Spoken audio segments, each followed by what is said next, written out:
here at Nine Men's Misery, and this is the spot that where there were 9 men that were tortured and murdered on the spot. They're buried in a mass grave here.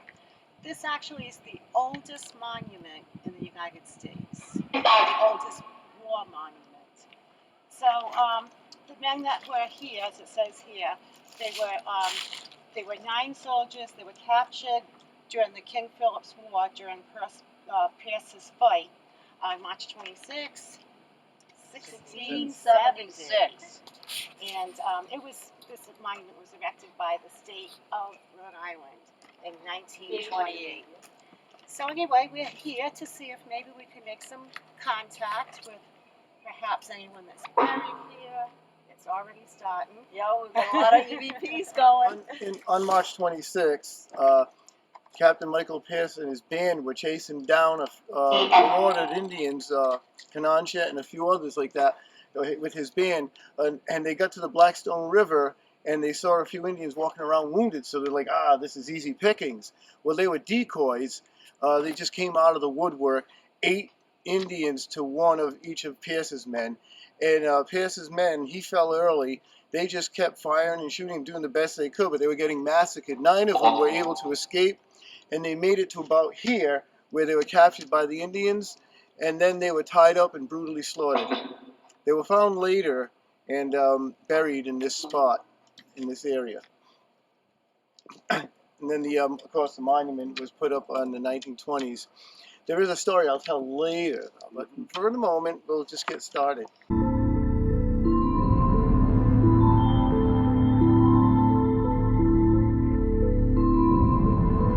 This is called, it's a spirit. This is a spirit box. And what we're using here is a spirit box with a portal system. Now what happens is the spirit box is specially designed to pick up frequencies, energy, not Mike. When we speak, our energy force is certain frequencies. Now when somebody speaks, these frequencies will pick them up. This is a radio that's specially designed and it's running through the frequencies. If they're going to speak, when this comes through, you hear them. Now, this helps amplify it, but at the same time, these guys, what they do is they squelch down the frequencies to just this area. So you're not getting like, WPRO or WHJY or something. It'll only take whatever in this little area, and that's what we're hearing. The area is not exact. It's not like 80 feet by 40 feet. Say, what would the range? What would the range be on that? 30 feet maybe, or 40 feet? I could get this. What did he say? I could bring this down to right beside this monument, out to Providence. So right now I've got it trying to within a range. What is the area? Okay. Somewhat. So if I could switch this down even further, and it's still whatever's here would be here, But it may not. We may not catch something over there by the tree. Right, but you probably catch the top of the hill. The top of the very top of the hill.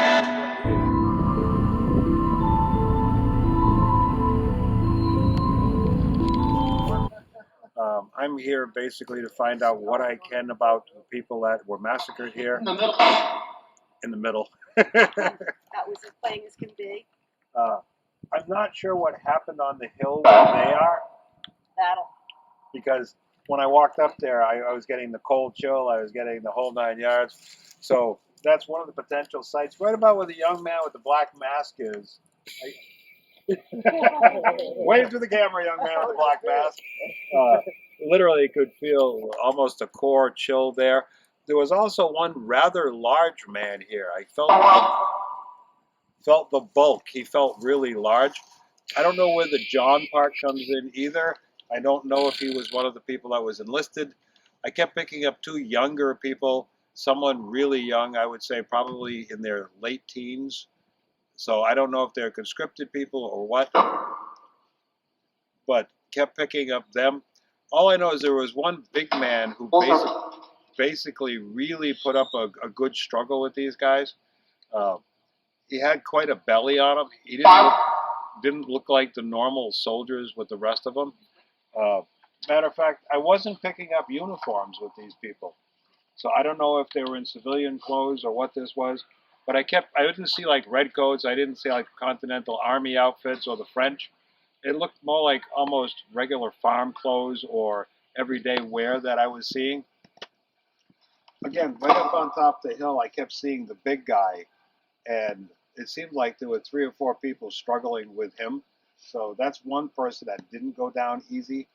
Uh, Down the bottom in the hollow there were 2 people down there. Those were the young people, and it seems kind of like something might have happened. They might have been dragged up here, but there were 2 people down there. There was a gentleman up here. They were closed in from both sides because I kept seeing people coming up this hill, coming up that hill. I honestly think they thought there was an escape route over there, which they never got to. The other thing is there were 3 missing guns. So I don't know where the rifles went, but there were 3 missing flintlocks when this was over. I could see 3 large bore rifles that were taken somewhere. So it seems like the Indians picked up the other 2 rifles. By the way, these guys weren't armed as well as they should have been, because it seems like they had guns, but they didn't have everything they were looking for. But what I was looking at, by the way, and there's something to do with one of the trees here. So I don't know if someone was pinned to the tree or what this was, but I kept picking up something to do with the tree. By the way, I do believe that the tree is still here. So, you know, I'm not sure which tree. It seems like we're down in this way a little bit. By the way, if you guys can direct me to the tree, I'd appreciate it. Come on, guys, show me a little bit. But it feels like down in this section, we had something else going on in here. And right about where you guys are standing. Yeah, you had 2 people that dropped here. Because it feels like I had 2 people that dropped like right in here. So you're almost standing on where something else happened. By the way, they seem to like you guys up on the hill. I think they're enjoying the audience. Some recognition. Yeah, you got a little recognition. They're happy that they've got people here. You know what's really interesting? There's also 1 dead native here. Because I'm not only picking up the colonials, but I'm also picking up 1, it feels like Native American presence that's for some reason connected to this spot too. I don't know if they killed him or somebody else, but it feels like he died right in this area along with them. So I know the massacre was about them, but there's also a native presence. So where he comes in, I don't know. I don't have a name on him. And unfortunately for him, there's no record of, because they didn't keep really good records. But everybody else that went down here was accounted for. And you are right. The gentleman with the deformity, by the way, he felt big though. I don't know why. Somebody's physically large. He was very big. Because I keep picking up like 6'2" or whatever. Yeah, and for that 6'5" time, he was. okay, because at that time most people were like 5'5", 5'6". So this is a massive man. You know, I can see it right down to the little pouch on the side and the whole bit. And by the way, they were alive watching each other being tortured. So this isn't like this was one at a time to kill you and then. This feels literally like it was kind of like the group deal. I'm just writing notes here. You'll see why later. Okay.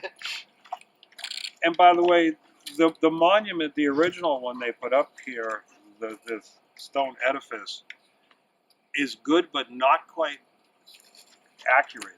Again, it feels like up there, down here. They needed to put it on a spot, and this is a good spot.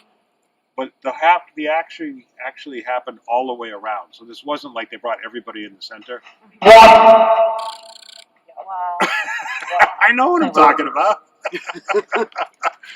Because again, 2 there, 2 young ones, big guy in the back, and then a couple over here. But for some reason, I don't think they killed them there. It feels more like they moved them over for some reason. Interestingly enough, it also felt wet.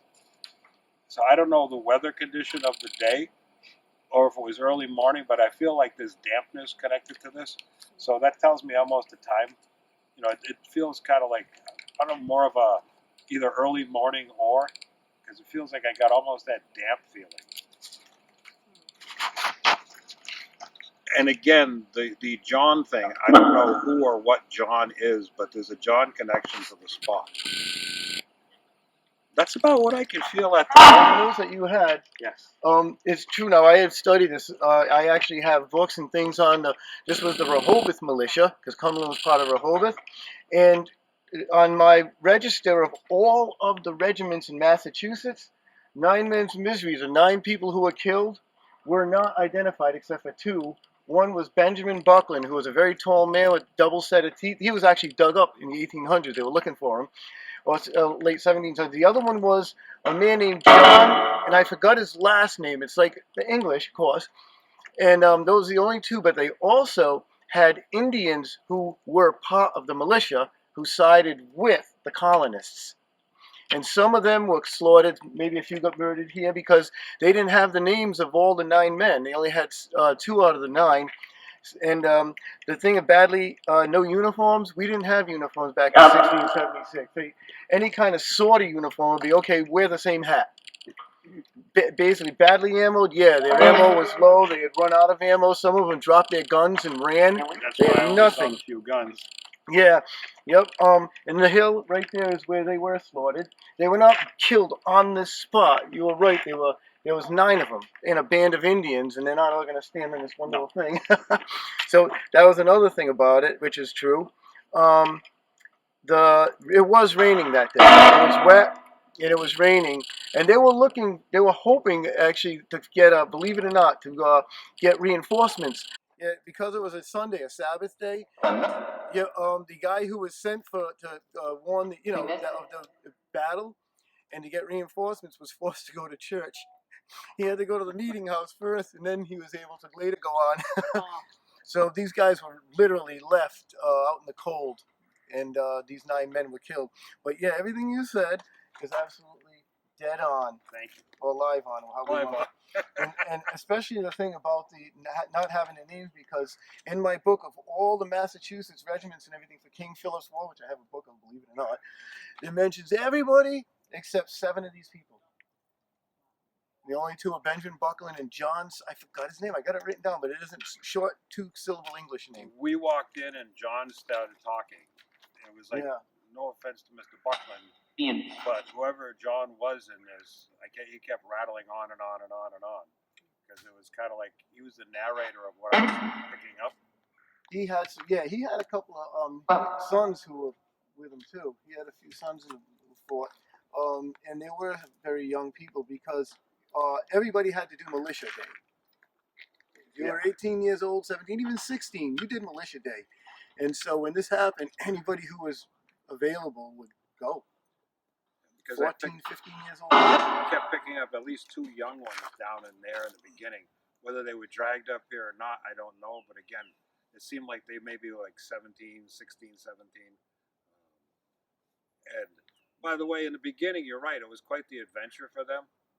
So they were thinking like, oh boy, we've got this made. And everything turned bad in a very short time. Yeah, it was an ambush, basically. And they did what they could. It lasted not too long, but if you think like 45 minutes or an hour and a half, that's a long time. Oh, yeah. To fight and see comrades dropping like flies.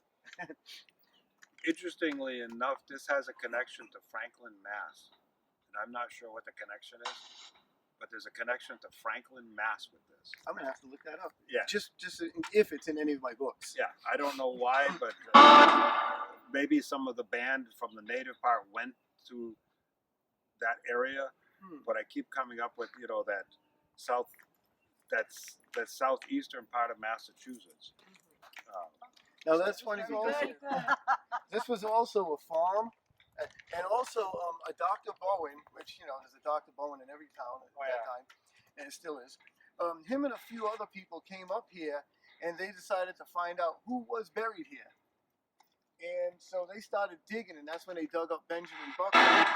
He was a well-known. He was married in like 1648 or something. He was born and or married, and he had several children. They never grew to the stature he was, but they found him, and they started digging up others, and then the town came over, and they were all upset, and they made, so later on, I think it was in the 1920s or 30s when. Yeah, exactly. When the monastery was here, they didn't want this on consecrated ground. Right. So they had to dig up the bones. They put the bones in a box. They brought them to the Brown Historical Society, where Benjamin Buckland's skull disappeared with the double set of teeth. Well, they never found that, but in 1976, on the 300th anniversary, they reburied him here. That was long, of course, that was after the monastery was gone. The monastery is still here, but the monks had moved to Spencer, Mass. By the way, for anybody who's watching this, the first of all is we do this in reverence. We're not doing this. We're not coming here harassing or. If you watch a lot of the shows, they antagonize the spirit population. Yeah. We're doing this out of curiosity, but we're also doing this out of love. We come here with open hearts. We're not looking to harm anybody. So if you're going to do this, don't come with the kind of like ghost adventures, like I want to fight a demon kind of routine.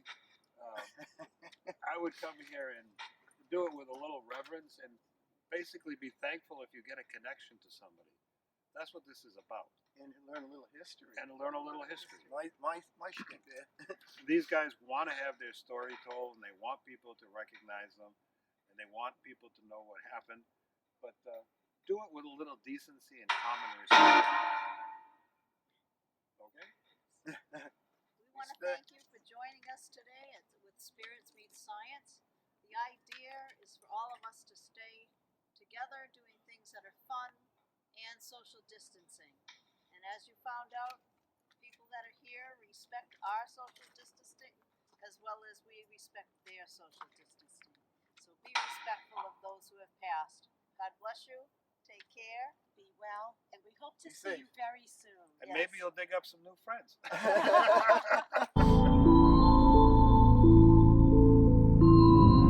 So Spirit Meets Science is going to continue. We have a show July 30th Yes. at the Public House for right now. God willing, we will see you there. And we also have one at Shea Joseph's, and that's going to take place on September 30th. October 1st. Oh, October 1st. October Okay. 1st at Shea Joseph. Oh, and we also have a Dining with the Dead 1031 event at the Public House on August 30th. There it is. Yeah. Watch all our websites and check us all out and stay tuned. Thank you. Be well, everyone. Bye.